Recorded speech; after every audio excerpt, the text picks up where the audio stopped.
Hi guys, welcome back to my channel. For those of you who are new here, my name is Carmen, and today I am finally getting around to doing my daughter's birth story. So real quick, I do want to say I'm gonna throw up some of my maternity photos during this intro because I somehow completely forgot to add my actual maternity photos in my pregnancy video. So this is video number 3 in a 4-part series. I will link video number 1, which was my infertility video, and video number 2, which was my pregnancy video, down in the description box. So please check those out first if you haven't. This video is going to be long, but I don't want to cut out a lot from it because this is my story and my perspective on it. So I'm going to try to not cut a lot out. So grab a snack, buckle in. It's going to be long, I already know. Just kind of as a forewarning, I did have a photographer at the birth, so there are going to be birth photos sprinkled in throughout this video. I fully don't believe in censoring birth. However, just to avoid the video being taken down, I will censor my nipples because I was completely naked in the majority of the pictures. And then I will also censor my daughter's naked parts out because babies come out of the womb naked and there are creepers out in the world. So other than that, I'm going to try to keep them as unedited as possible. So just watch out for that. Also, please keep in mind that my daughter is now over 3 years old. So my memory's not the best. So I'll probably be looking at my phone for notes here and there throughout the video just to make sure that I don't miss anything. And this is all my perception of the events. I had no concept of time during the labor and birth because all I could think about was the pain. My birth was unmedicated. So, you know, I'll say like maybe 10 minutes went by, or, you know, I pushed for a few more contractions or whatever, but just keep in mind, the times may not add up because this is just me trying to remember something that happened 3 years ago that I was in excruciating pain for. Let's go ahead and get into the video. So please keep in mind that we did not know her gender at this point. We didn't find out until the birth.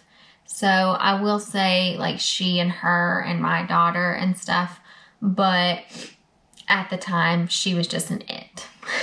But now we know that she's a girl, so I will call her a girl. So she was due on February 23rd. That day came and went. The next day came and went. The day after that came and went.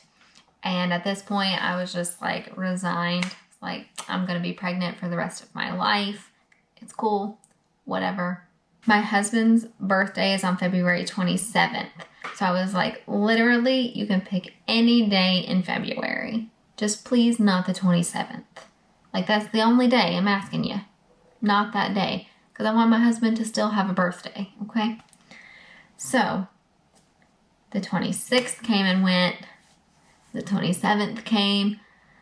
I was like, you would. Luckily, the 27th came and went. And then the morning of the 28th, so that put me at 5 days overdue. I had an appointment with my midwife on the 23rd, my due date, just a routine appointment. She looked me over, that kind of stuff. She didn't do a cervical check. We didn't do cervical checks at all up to this point. But she was like, yeah, you're not gonna have a baby like today. You're good. So at that appointment, we had agreed if I don't have a baby by the 28th, which would put me at 5 days overdue, then I would come see her on the 28th. I think my appointment was at like 10 or 11 in the morning. So the 28th came. I was woken up at around 4 a.m. with my first contractions. So I knew these were contractions because, one, I was 5 days overdue, and I was like, this baby has to come out at some point. So it only makes sense that it's contractions. But also because I had never experienced contractions in my life up to this point. I didn't have any Braxton Hicks contractions. This was my first pregnancy. So this was my first time. And I was like, yeah, these are definitely contractions. At this point, they were not painful at all. They weren't even uncomfortable. They were just noticeable. So it was 4 a.m. I'm laying in bed. My husband's still sleeping. My parents are in our guest room sleeping. And I'm just sitting here like, I know I should go back to sleep because it's about to be a long ass day.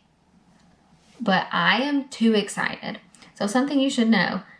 I was not the kind of person who was like scared to give birth. I was so excited, mainly because I'm like kind of hard-headed, and a lot of people were skeptical about me wanting to have a home birth and whether I would be able to do it. So I just really wanted to like prove everyone wrong. So I was really excited about it.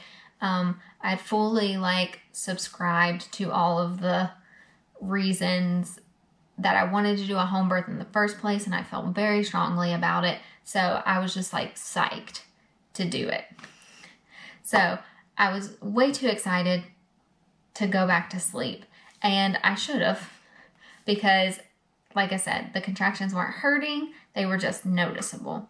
However, I couldn't, so I just chilled. I think I watched some Netflix or something, and then a little later into the morning, I got up and showered and all that stuff, and still, contractions weren't painful at this point either. When my husband's alarm went off for him to get up and get ready for us to go to our appointment with the midwife, I just very casually was like, I think I'm in labor. So there's that. He was like, oh, okay, cool. We leave. I didn't even mention anything to my parents, I'm pretty sure, like before we left. Like, I don't even think I said anything about possibly being in labor. So we drive down to the birth center, and we meet our midwife, and I'm like, pretty sure I'm in like early labor. So, she does all of her things, her midwifey things, pushes on my belly and all that. And then she was like, do you want me to sweep your membranes? And while I'm there, I can do a cervical check as well and see if you're dilated. And at this point, I was already in labor, so I was like, yeah, that's fine. I was very big on not wanting cervical checks prior to labor, but during labor, I was okay with. And that was the only cervical check that I had ever. The one that she did in the office there when I was in the early stages. So she went in there, she swept my membranes, which for those of you who don't know, that's basically just a way to help labor progress. It's just kind of like a tactic they use to help get things going or speed it up or whatever. So she swept my membranes, and then she said, you're about a 3 or 4 centimeters dilated. And I was like, oh, okay, solid. And she was like, you'll probably, because I was a first-time mom, so she was like, you'll probably have a baby late tonight or tomorrow. So, hydrate, keep your energy up, eat, nap, whatever you need to do. That was something that I liked about having a home birth as well, was that you are encouraged to eat and stay hydrated during the whole process. She did say, though, that when she was feeling around, the baby was head down, but didn't feel like it was in a ideal position for birth. So I had been seeing a chiropractor like every 2 weeks for months. At this point, the chiropractor practiced out of the same office as my midwife, so she was literally like, just had to take like 2 steps into her office. So midwife was like, go next door, see if she can fit you in real quick. An adjustment might help the baby get into a better position. So I did that. Went over there, she adjusted me. Everything was cool. So I don't know if it was the membrane sweep or the chiropractic adjustment that really like set everything off. But it had to be one of them. Because again, at this point, she's like, you might have a baby way late tonight, but most likely tomorrow. So at this point, I want to say it was getting close to noon when we left. And on the way, my husband's like, I want to stop and grab Wendy's for lunch. Do you want anything? And I was like, I'll just get a salad because it's light, but I still do want to keep my energy up. So I started getting uncomfortable on the ride. I think I had a lot to do with just being in a car when you're in labor in general. And then also either that membrane sweep or that chiropractic adjustment just really like set everything off. So we get to Wendy's. We're in the drive-thru. I'm holding on to the like handle in the car, like trying my best to like not like make a scene in this drive-thru. My husband has the audacity to look at me and be like, can you please not cause a scene in this drive-thru? And I was like, bitch, I am having a baby. But anyway, we get to the drive-thru. I didn't cause a scene. We live right down the street from Wendy's, so we go home. My parents are outside, and I'm like, yeah, I'm in labor, just so y'all know. Because they had already been at our house for like 2 weeks at that point because I was afraid I would go into labor early and they would miss it because they lived 10 hours away. So they were definitely ready. Everyone was ready. So Robert, calls his mom, who is like a couple hours away from us, and is like, she's in labor, blah, blah, blah. It will probably be later on tonight. And so his mom is like, okay, well, I'll finish up whatever I'm doing for the day and then head over. So we sit down in the kitchen at our little island on our stools, and we're attempting to eat our lunch. I think I maybe took 2 bites of my salad before I couldn't like sit anymore. I remember like getting down on the floor, like on my hands and knees, like trying to breathe through the contractions. And I'm like, at this point, I'm already like starting to freak out a little bit because I'm like, she said I'm only 3 or 4 centimeters dilated. And like, this is already starting to like hurt. And I'm tired because I'm dumb and I didn't go to sleep.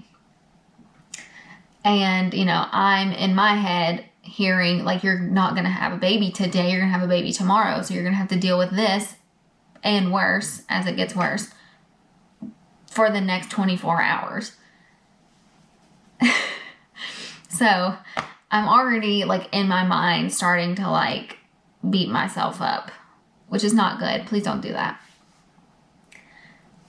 But she also, before we left the office, the midwife recommended some little like moves and exercises that we could do to help the baby get into the most ideal position. So I think we tried one of the like positions where I was like on my hands and knees, and Robert had like a blanket around me, and I don't know. I can't really remember, but it was some sort of like maneuver to try to get the baby to move. I couldn't do it.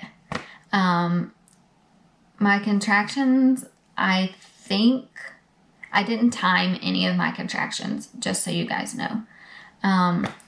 But obviously, like, the time between them was not, like, super short at this point. There was maybe, like, 15 to 20 minutes in between contractions.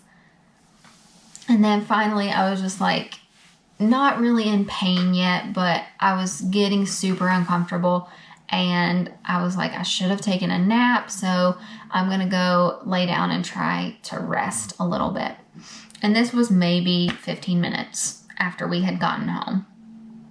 I go in the bedroom, and before I left the midwife's office, she said, you know, the cervical check and the membrane sweep will probably make you spot. So, you know, you may want to put a pad on just so you're not getting blood on your clothes. So I had put a pad on, and I laid down, and no sooner than I had laid down and just kind of breathed for a few minutes, then my water broke.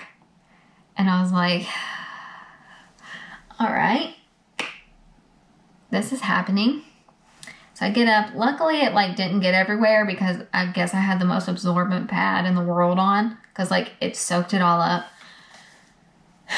But my water breaking was like a switch. Like someone had just flipped a switch in my body. My contractions immediately went from like 15 minutes apart and uncomfortable to like 1 minute apart and excruciating. So I go sit on the toilet so that I can get this pad off.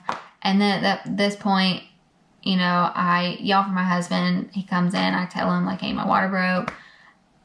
And I'm, like, immediately, like, in pain. And when I talk about this, I always say pain because it was painful. I saw so many videos of, like, home birthing mamas or natural birthing mamas when I was pregnant and before I was pregnant, like, whose births were so serene and beautiful and calm, and I was so excited to have that. I didn't get that. My birth was still beautiful, but it was not serene and calm. So one of the things that they kind of teach you when you're going to have a natural birth is the difference between like yelling out and moaning. So they recommend, like, if you have to vocalize like the pain, that you kind of moan into it and make it a more like guttural sound, because that sound is going to help you push down, which is obviously the way you want to push. Whereas yelling pushes outwards. And so it's not really conducive. It's not helping you. I could not.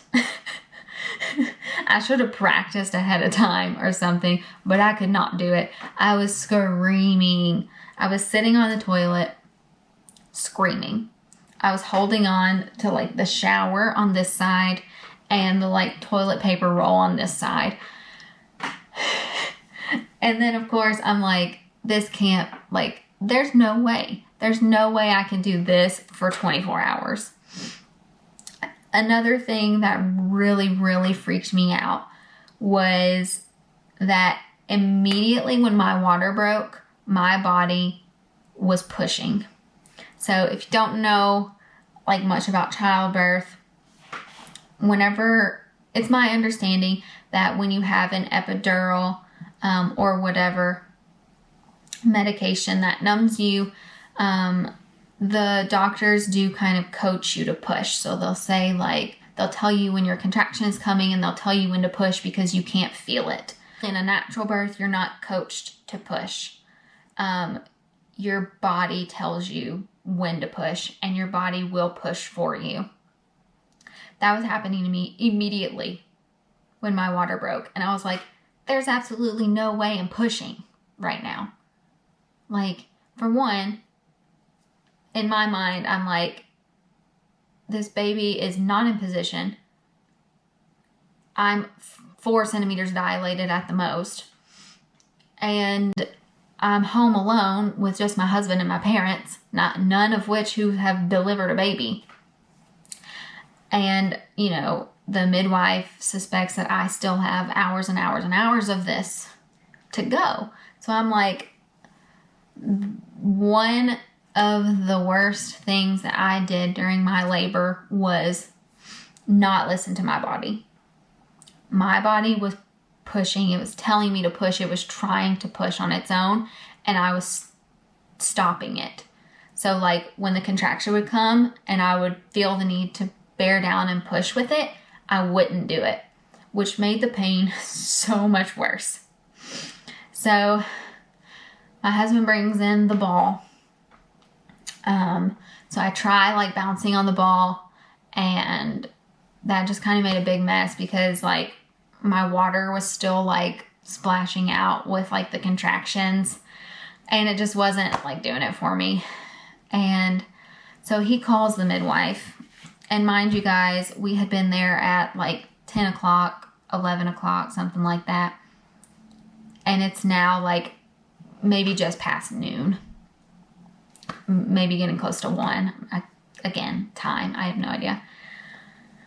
So he calls and he's like, she's like screaming. She's pushing. She's feeling the urge to push. I don't know what to do because this man slept through all the birth classes we took. And he's like kind of starting to freak out at this point. And she's like, you know, just try to like make her as calm as possible, run a bath, see if that helps. So something you guys should know about the planning is I did have like a birth pool, and I'll put the picture in, and like my birth area set up the way I wanted it. But they recommend that you do not fill up the pool or the birth tub ahead of time because, you know, usually like the birth team gets there and then they decide like, hey, it's time to fill up the tub because you want the water to be warm, and you don't want to get in the water too early because it could slow down the birth. So I think that was kind of what was in her mind, is to just kind of slow it down a little bit, and also to help with the pain because water is supposed to help. So he runs me a bath just in our bathtub because we weren't supposed to fill up the birth tub yet. So I get in the bathtub and it didn't really help me, to be honest. I think it probably had to do with the fact that it was a bathtub and not a birth pool. So the water was not as deep and not covering as much as my body as it would in a birth pool. So there's one like moment that I just like remember completely for some reason. And it's me sitting in the bathtub, like sitting on my butt with my legs like out in front of me, holding on and trying to keep from pushing, and like writhing in pain from the contractions that I'm trying to like hold in, and yelling at Robert, who's standing there or sitting there or whatever he was doing, that he needed to do something or I was going to die. Which is a little dramatic, but in the moment, it felt like that. And at this point, he was like in tears. And like each time I could start to feel the contraction beginning, it was like I didn't have enough time in between to like catch my breath or like do deep breathing, which I'm sure I did. I just didn't feel like I did. So like each time it would like start to build up, I would just be like, no, no, no, no, like freaking out, just being totally dramatic. So then he calls the midwife back, And she says, all right, I'll send a birth assistant down just to kind of be there with you guys, make you feel more comfortable, and help you out with positioning and that kind of stuff. So maybe like 30 or 45 minutes later, the birth assistant showed up. I was still in the tub, and, you know, she kind of like coaches me through a few contractions, and then she's like, let's get out of the tub and try something different. So I was like, all right, let's do it. So I had to try to rush to get out of the tub and then get to the bed in the short time in between two contractions. So she gets me on the bed, and I'm kind of in like an all fours, like squatting position. And that kind of gives her leverage as well to see what's actually going on.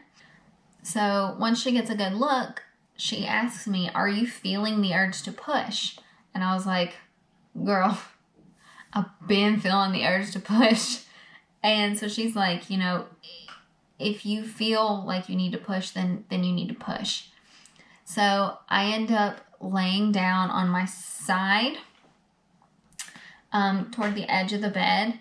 And then she puts my leg, I'll try to demonstrate for you guys, my leg up to my chest like this. So one of my legs, and has me push like that for a little bit.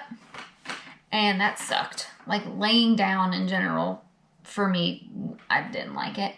But even though like it still hurt, like actually bearing down and pushing felt better than trying to stop my body from pushing. And you know, she did a good job of assuring me, like, if your body is telling you this, then it's probably right. You need to just give into it and let it happen. She did end up calling the midwife herself, like right after that, or during that, because I guess from what she saw, she was like, I think, you know, you are much further along than anyone was expecting.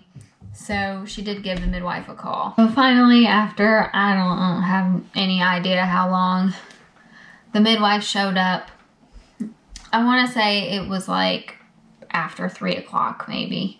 And then, I'm not sure, she probably like talked to me and stuff. I really can't remember, but I do remember like immediately she took me off the bed and put me on the toilet. And that was like, as dumb as it sounds, like the saving grace, really.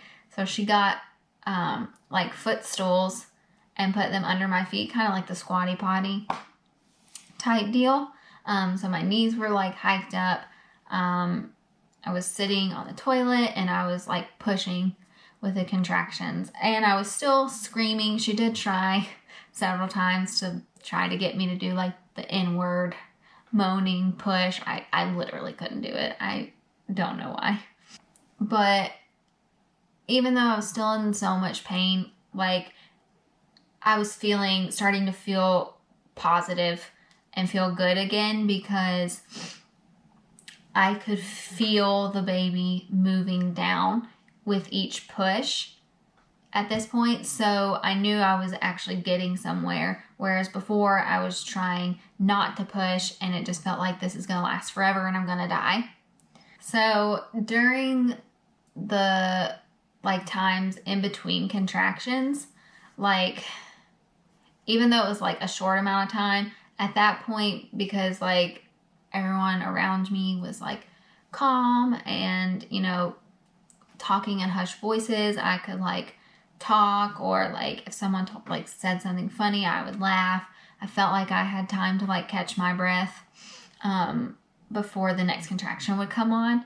So I guess somewhere in between when she got there and when she put me on the toilet, she had said, let's fill up the birth tub. So someone was working on that. However, the water pressure from our sink wasn't enough to make it like threw the hose into the bathtub or into the birth tub. So they couldn't get the birth tub filled up. So my mother and mother-in-law were like boiling water, like pots of water on the stove and dumping them in there. But like it was too late. It wasn't going to happen. So we kind of just gave up on that. And once she felt like it was time, she put me back in the bathtub. So then it was at this point when I realized that our birth photographer wasn't there when she put me in the bathtub to basically do the final pushes to get the baby out. And I was like, I was supposed to tell the birth photographer when to come.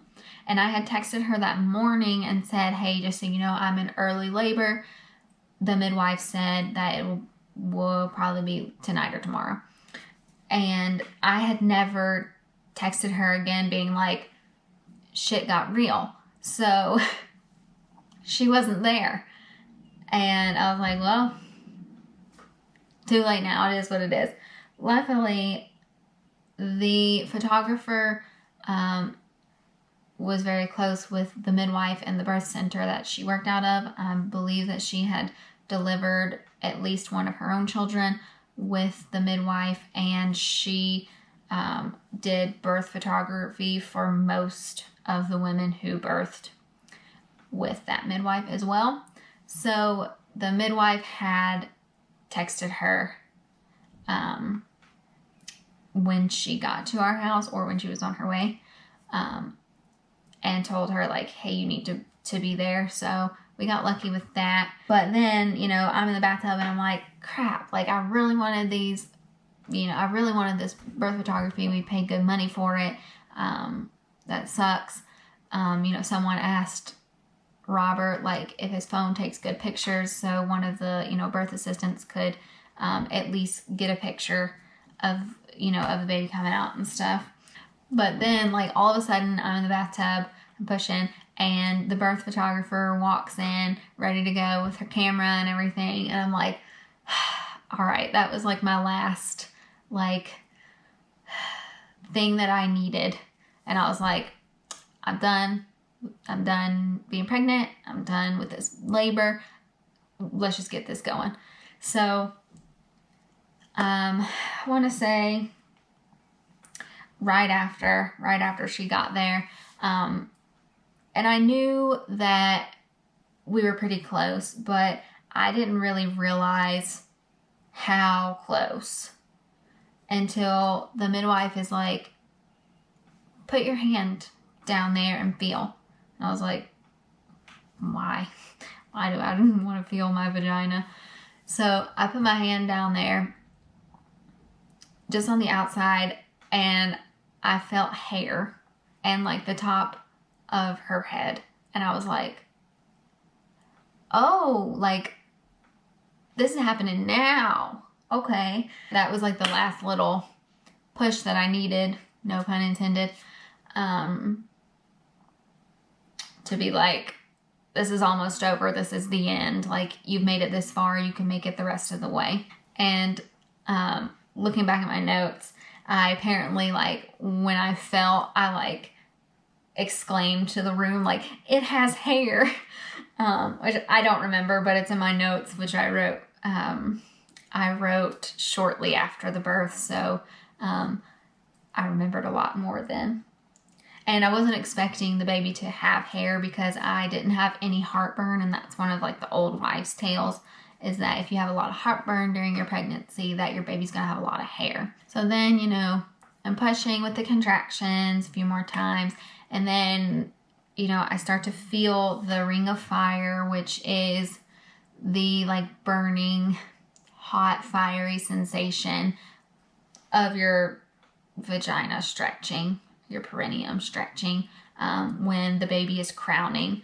So I was like, all right, let's do this. So I did like one big push with the next contraction, and I felt the head pop out.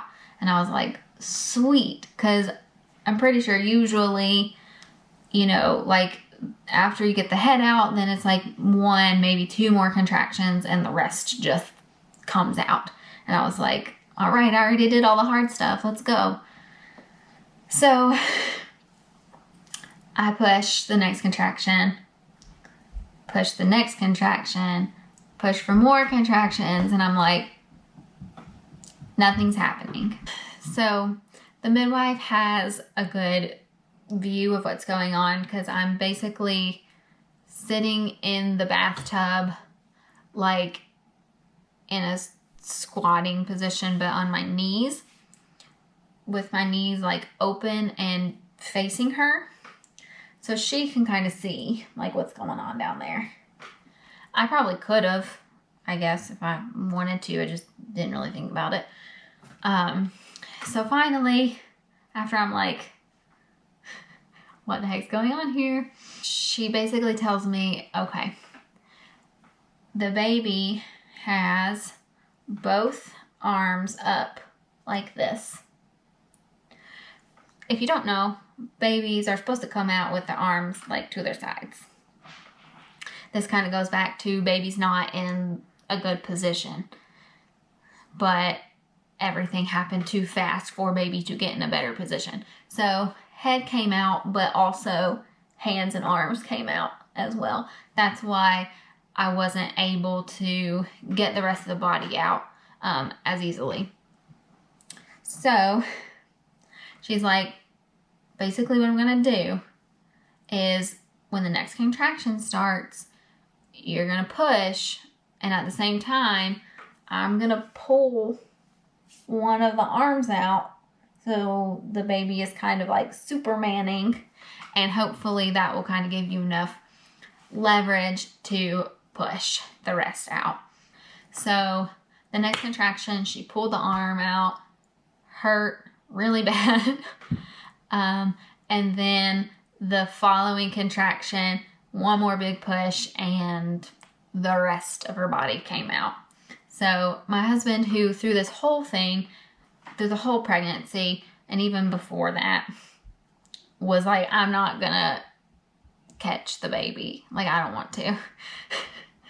But the midwife, kind of like at the last minute, right before she came out, was like, get your hands in there, and he did. So he caught her when she came out, and he immediately like brought her up out of the water and put her on my chest. And I kind of like, as soon as like she touched my chest, I kind of like fell backwards because I had been on my knees. So I fell like backwards onto my butt and like was able to finally rest. I was like crying or trying not to cry or whatever. And then, of course, we didn't know the gender. So I was holding the baby like to my chest. She was crying, you know, sounded good. I was crying. Robert was crying probably. I don't remember. But I kept saying, and like for some reason when I think back to this, I remember, it's so funny how like my brain remembers it, because I remember it being like loud and like chaotic, but like no one was talking. Like she was crying, but like in my mind it seems really chaotic. But I kept saying over and over, like, I want to see what it is. I want to see what it is. Like talking about the gender. And I had the baby on my chest. And finally, Robert was like, just look down. And I was like, oh yeah, that makes sense. So I kind of like moved her out a little bit, looked down, moved the leg. And backstory, my husband and I both really wanted a girl. One of the big reasons that we didn't find out the gender ahead of time is because a lot of people actually thought that I was going to have a boy. And I did not want to feel disappointed finding out that the baby was a boy. So I figured if we wait until birth, then I'm going to be happy either way. So that was the thing. So I look down. I see with my eyes that it's a girl. No one else can see in the room. And I like Pretty sure I have a picture of the exact moment when I find out she's a girl. And I like immediately start crying, but I want to tell Robert. And so I was like crying and I was like, it's a girl. Then I realized at that point that I had originally wanted my mom and my mother-in-law to be in the room when she was born. But I don't think I had told anyone that. That was just like in my mind, I'm just going to tell them when to come in. Obviously, that was not on my mind at the time. So I'm like looking around and I'm like, shit, I forgot about them. They're in the living room. So one of the birth assistants runs and gets our moms. My dad was also there, but he wanted to see everyone after we were dressed and cleaned up. So our moms come in. I tell them that she's a girl. And everyone is just kind of like sitting, standing in our bathroom for a few minutes while, you know, I just admire our little baby girl. And, you know, I kind of put her down in the water and like rocked her back and forth in the water and I splashed the water over her a little bit. She was still crying the whole time. She was not happy to be born. But, yeah, that was the best moment of my life. Like that few minutes after she was born where it was just me and her skin to skin in the water, just admiring her. So then literally like less than 5 minutes goes by and the midwife is like, all right, it's time to get up. You know, they needed to get the baby wrapped up in blankets and stuff, so she didn't start getting too cold. And then, you know, they needed to check me over, make sure I'm not bleeding too much and all, you know, all the after stuff. So at this point, the placenta has not come out yet. So placenta is still inside of me. We did not cut the cord yet. So baby is still attached to the cord, which is attached to the placenta, which is inside of me. So luckily I had a long umbilical cord. She had a long umbilical cord, I guess. So I was able to like hold her, cradle her, and stand up and not have to like hunch over. So they helped me out. I immediately walked. They got me into my bed. And then, you know, wrapped her up in blankets and stuff. And then I just kind of laid in the bed and, you know, just admired her for a little longer. And this is the point where I know it was stupid and it still sounds stupid. I couldn't wrap my head around the next thing that happened. The midwife said, all right, we need to push out the placenta. And I was like, obviously, I was educated about childbirth as much as I could be without ever experiencing it. And I was like,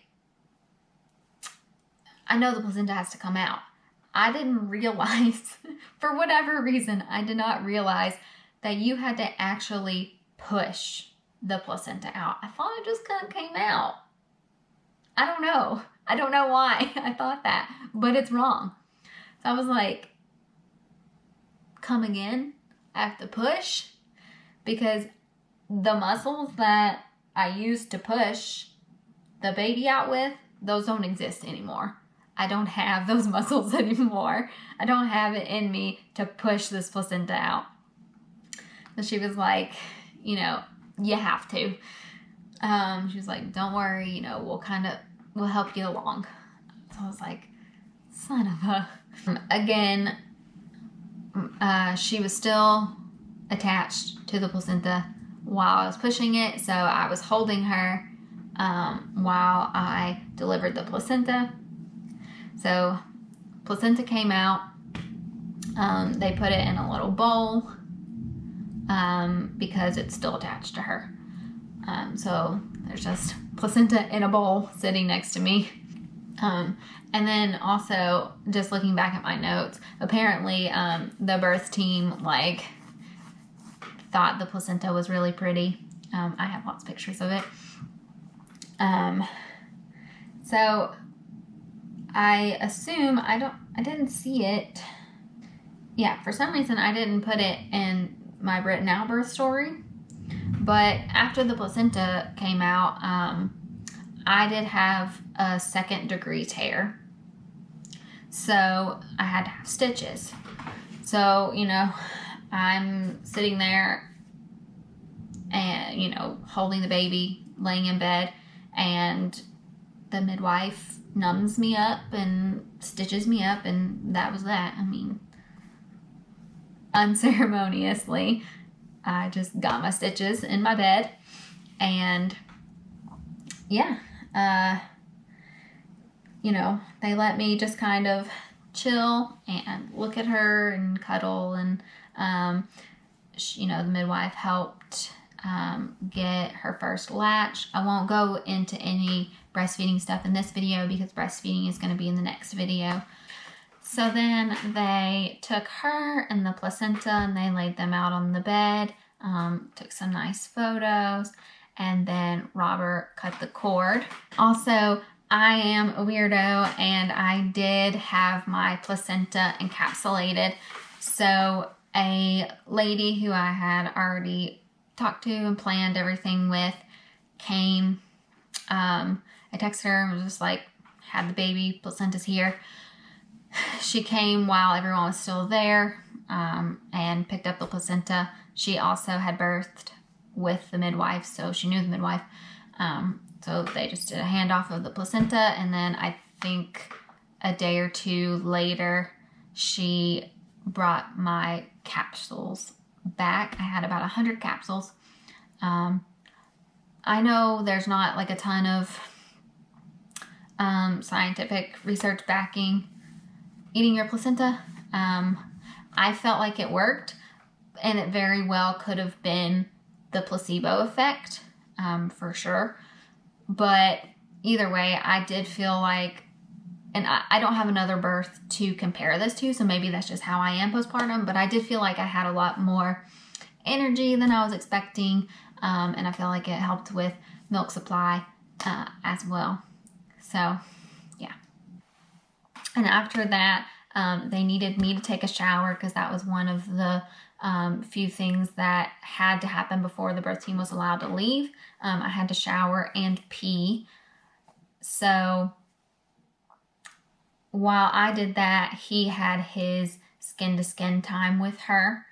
So one of the birth assistants took me into the bathroom, got the shower ready for me, put me in, and then she kind of watched me just to make sure nothing bad happened while I was in there. And then she said, since you have stitches, it's probably gonna just be easier for you if you pee while you're in the shower, because the water is kind of flowing over you and it's gonna help prevent it from burning. So I had my peri bottle, and the midwife had brewed some peri tea for me, which was, I assume, just like a blend of like herbs, probably essential oils and stuff.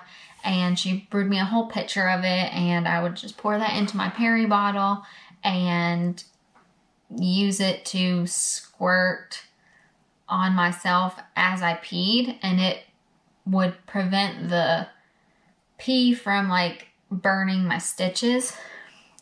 And I actually used them for a long time, probably longer than normal people do. I don't really know, but I liked it. Like, my stitches and just like my whole area was super sensitive for a really long time after.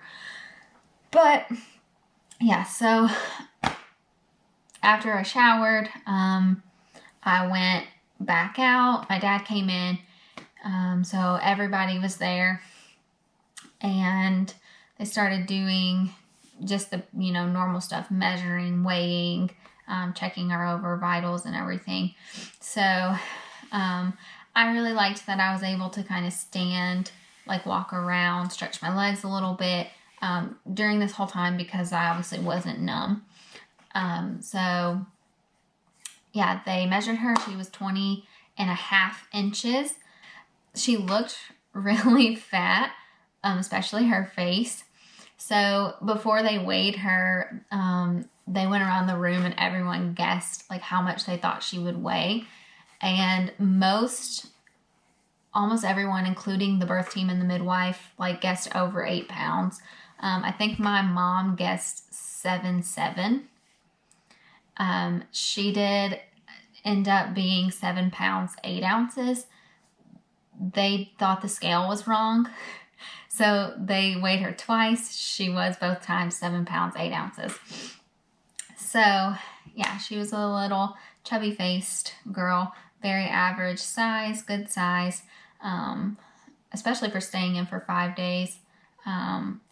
She apparently needed that extra 5 days because she wasn't like huge by any means. Basically after that, it was just, you know, them doing paperwork, checking vitals every once in a while. And then a couple other things that they had to make sure got done before they left was I had to eat something, even though I was not hungry at all. Like I had to force myself to eat this food. And it was food that I had made. I had made a breakfast casserole and frozen it, and they heated it up when they got there. And yeah, I was not hungry at all, but I ate because I had to. And then I had to drink, I don't know how much water, but it was a lot that I had to drink before they could leave. Then obviously, you know, the midwife did her notes and stuff, and then the birth certificate info. So they asked me, you know, if she had a name. So we did end up naming her Lux Marlena. We had Tucker Webb picked out for a boy. We could not agree on baby names for anything. My husband likes very traditional, plain Jane names. I like very unique, out there names. So we couldn't find really any names that we 100% agreed on. I picked the girl name and he picked the boy name. He did not like the name Lux at all. And I think we both kind of were like, about Tucker. Like, we didn't hate it, but like, we didn't love it either. Webb was actually going to be the middle name for a boy or a girl, because it was my papa's name that he went by, and he passed a few years before all this happened, and we were really close. So I kind of wanted to commemorate him through that. However, when I found the name Lux, I knew that was the name, and there was no compromising on that. And our last name is Not, so Lux Webb Not, it just sounds very staccato with 3 single syllable names. So I wanted a longer middle name for Lux, just so it didn't sound so weird. I chose Marlena because my grandma's name is Marlene, so that is after her. And my husband actually does really like her name now, and we get a lot of compliments on it, and I still love it. So that was her name. And then by like 8 o'clock, the birth team had wrapped everything up and left. And so, like, you know, 3 or so hours after giving birth, we were just left at home with a newborn to fend for ourselves. But I'm glad. That's the way I liked it. We were able to just focus on breastfeeding, and, you know, we had to check her temperature and like her pulse and her respirations and all that stuff every so often. I can't remember how much now. But yeah, and then I think my mother-in-law left the next day, and then my parents left like the day after that. So, you know, we really got thrown in to being parents, and we had to learn really quick. So that was the birth story. I hope you guys enjoyed it. I will go into a lot of the like immediate postpartum stuff in the next video about breastfeeding, because that was pretty much what consumed our time for the next few months immediately following her birth, was breastfeeding. So look out for that video. Please check out all the links in the description box that I've left down there for you guys. Thank you so much for watching. Hope you enjoyed it. If you did, give this video a thumbs up. Please consider subscribing to my channel for more content like this or other content that I do. And thank you guys. Bye.